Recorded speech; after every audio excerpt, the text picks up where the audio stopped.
அடுத்தது நடிப்பு. ஆக 3 இருந்தா தான் நல்லா இருக்கும். பேசிக்கிட்டே இருந்தாலும் நல்லா இருக்காது, பாடிக்கிட்டே இருந்தாலும் நல்லா இருக்காது, நடிச்சுக்கிட்டே இருந்தாலும் நல்லா இருக்காது. அதனாலதான் இயற்தமிழ், இசைத்தமிழ், நாடகத்தமிழ்னு உலகத்துல சொன்னாங்க. அப்படி பார்க்கக்கூடிய நேரத்துல வந்த உடனே என்ன கேட்டீங்க? சாமியாரா?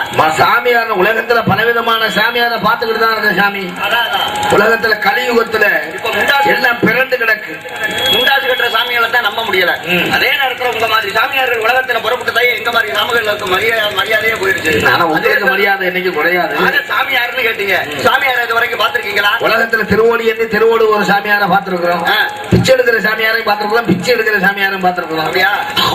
கட்டி வாய்க்குள்ள இருந்து லிங்கத்தை எடுக்கிற சாமியாரையும் பாத்துருக்கோம். சாமியில பல வகை சாமி உண்டு. குடும்ப நடத்த தெரியாம பொண்டாடி தெரிய அறுத்து விட்டு ஊரு தெரிய சாமியாரையும் பாத்துருக்கோம். அதே சமயத்துல வாங்கின கடனை கொடுக்க முடியாம அதனால காப்பி வேட்டியை கட்டிக்கிட்டு தெரிகிறவனும் சாமிதான். சாமிதான். உள்ளரிடம் போய் புருதனுக்கு வேணும் என்று மல்லை மிக காட்டி பறக்க விழிக்கிறேன்னு பொருள் வாங்குறதுக்காக போறவனும் சாமிதான். அதே நேரத்துல பெண்களை ஏமாத்தி வழிப்பறி கொள்ள மாதிரி நடத்தி பெண்களை வச்சே வாழ்க்கையை நடத்துறவனும் சாமிதான்.